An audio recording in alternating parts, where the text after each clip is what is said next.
we're ready to go again now with the spraying. I've tested this, it's spraying really nicely now. We're looking at about 15 psi, and I'm just going to work over the top of the locomotive just very gently now. Just starting off, just introducing a tiny amount.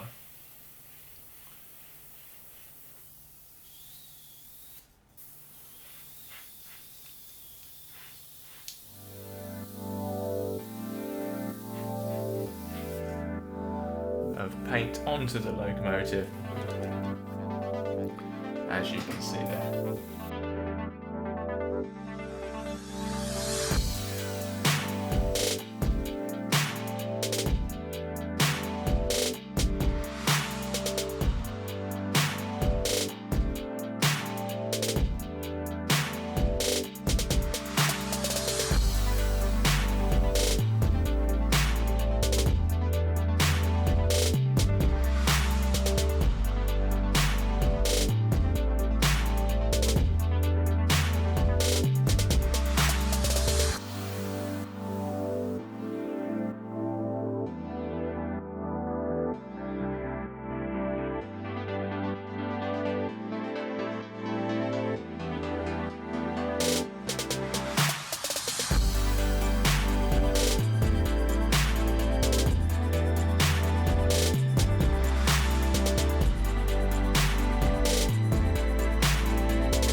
Right, I've just got some flat black and some German grey just to take the edge off the black a little bit.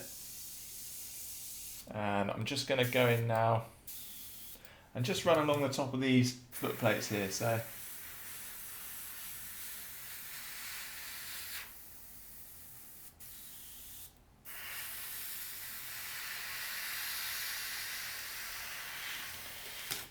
just where sort of some dust would probably catch just along the edge of that loco. So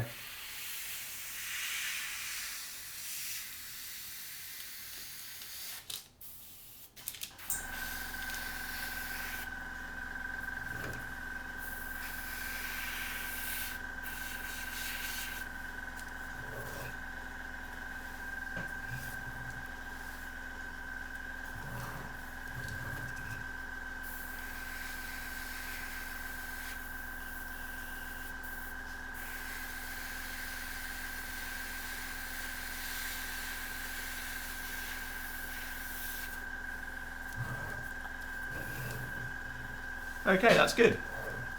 So just weathered that down a bit. That's absolutely fine. The tender's looking pretty good as well.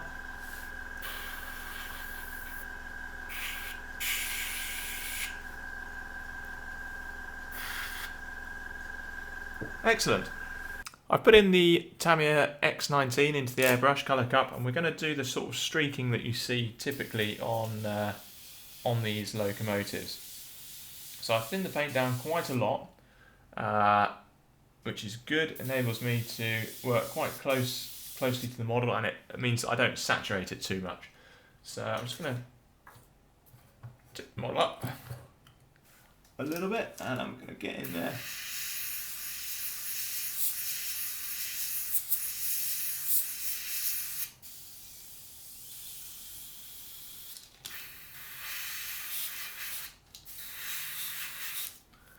Like that.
It's day 2 of the Great British W1 weather off. It's a bit of a mouthful, isn't it? I've just taken it on a stage further just last night, done a few extra little bits. I've added some brown tones to the top of the tender where you're liable to get some rust and things like that. And I've also forgotten to weather the back of the tender, so I've done that. Added the buffers as well, and weathered the buffer beam too. The other thing that I did was to add what I call a filter to the locomotive and to the tender. I don't know whether that's a technical term, it probably doesn't have a technical term. Effectively what it is 80% thinner and about 20% paint, probably a light grey, a dark grey in there. And what I do is I turn the airbrush up to about 20 psi, quite a high paint flow, and I just go over the top with the airbrush, just literally two passes like that. You shouldn't actually be able to see the paint going on. It's a very discernible, very subtle layer. If you can see it going on, you're probably putting it on too thick. Just a couple of quick passes, and all that does, I think, is just sends the weathering back just a little bit and helps it all to bed in. So you can only see the sort of filter, if you like, in a really strong light, but it just helps, I think, to blend everything together.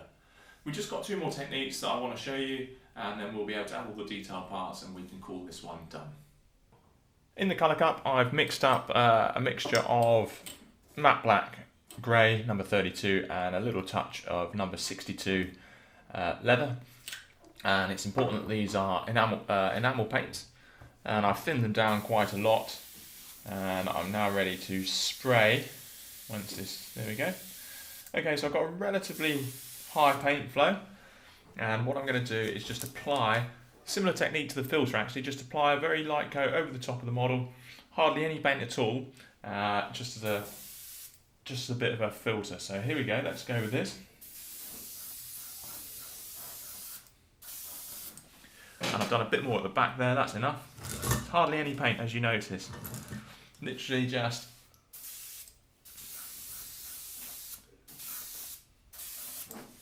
there we go, like that. And that is enough paint. We can let that settle for a little while. I'll just put the airbrush to one side, out of the way, excuse me. And now, in this little jar here, I have some enamel thinner, some white spirit, and I've got a big old brush. And we'll have a look and we'll start doing some streaking techniques. We'll remove that paint that we've just applied with the brush. So all I'm going to do is just grab a little bit of thinner on there like so. I'm just going to wipe most of it away, almost like a dry brushing technique. That's obviously still got some paint on there. Just use my glove to hold the model to the side. I'm just going to start dragging down like that.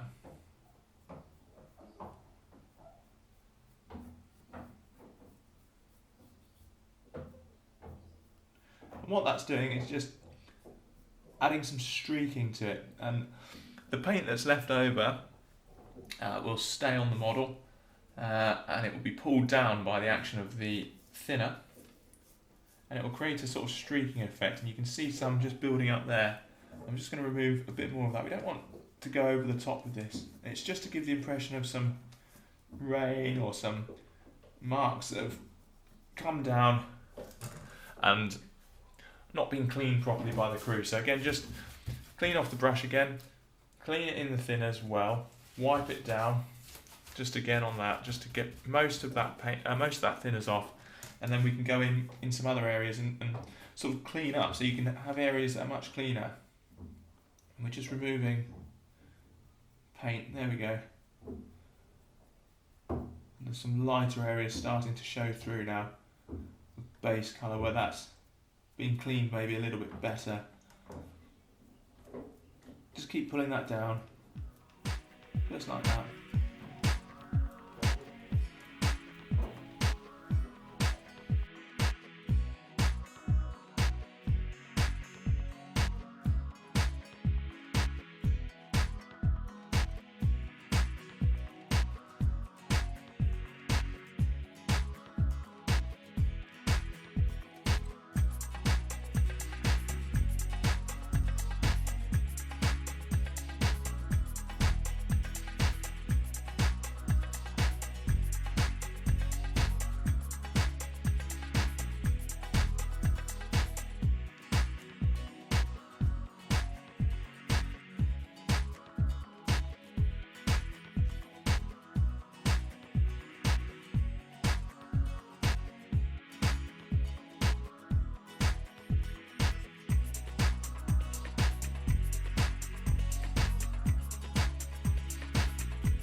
We're at the final stage now of this rather enjoyable weathering process. Well, I found it enjoyable anyway. And we're just going to put on some weathering powders. I've just got Humbrol Dark Earth and Humbrol Smoke. And we're just going to put a little bit of that whilst this is still wet. It's enamel, so it takes a little while to dry. And we'll start with the locomotive body, with the locomotive chassis. I'm just going to go in with some Dark Earth.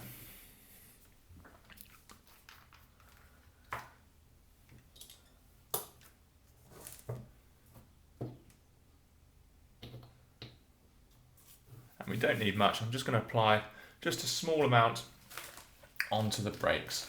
It's just a nice sort of, it's got a hint of rust in there. Make sure you don't get it on your fingers because it will stick. So just a small amount on there. And I'm just applying this to areas that we don't actually touch. So a little bit of powder on there like so. Again, as with most of it, all the individual stages are quite subtle. And you just get some nice little effects.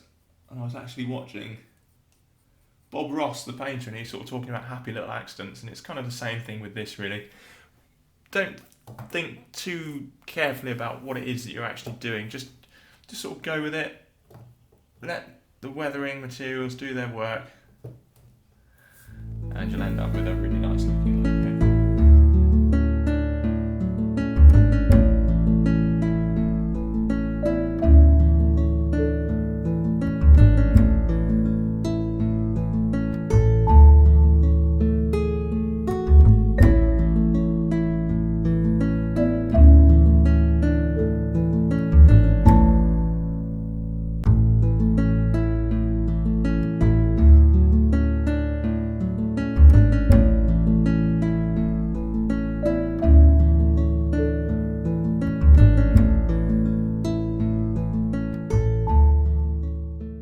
Well, I'm calling this one about done now. It's been a great project. I hope you enjoyed watching it as much as I have doing it. It's been a lot of fun to do. We've done quite a few techniques, and maybe you're inspired to have a go weathering some of your own models as well. Thank you for watching, and I'll see you next time. Happy modelling.